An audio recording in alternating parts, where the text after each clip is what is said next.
call it alarming. The number of significant drug busts that they have made on Utah roads in the past couple of weeks. They talked to news specialist Andrew Adams about what they make of this incredible uptick. Andrew? DNA troopers are highly trained to detect drugs, but they also admit that concealing the drugs isn't what it used to be. For example, they might find this in a trunk and discover that the drugs are hidden in plain sight. Still, the amount of drugs is staggering. They simply litter Utah's roads.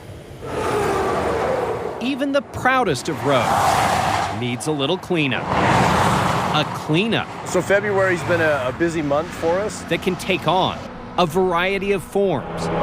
It sounds like it's a high-grade marijuana seizure. This cleanup on I-80 involved pounds of pot seized from a car and dumped into an oversized orange bag. We've been involved in 20 significant seizures. 20 drug seizures in the first half of February alone. What's more alarming than anything is the methamphetamine. The meth. It's all crystal looking, it's bleached, it's clear. And clearly passing through the state in enormous quantities. We've seized approximately 110 pounds of methamphetamine. Sergeant Steve Salas says each pound would have fetched up to $30,000 on the East Coast had it not been sniffed out in Utah. The olfactory senses are obviously amazing.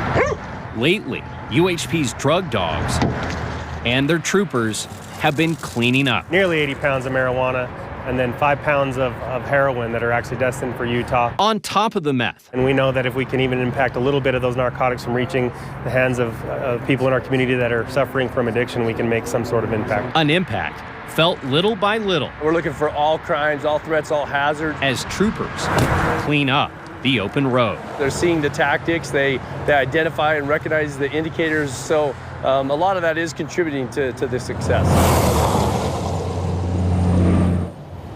Now, troopers say they've historically seized about 40 pounds of meth in the first 2 months of the year. Again, this is 110 pounds in 2 weeks' time.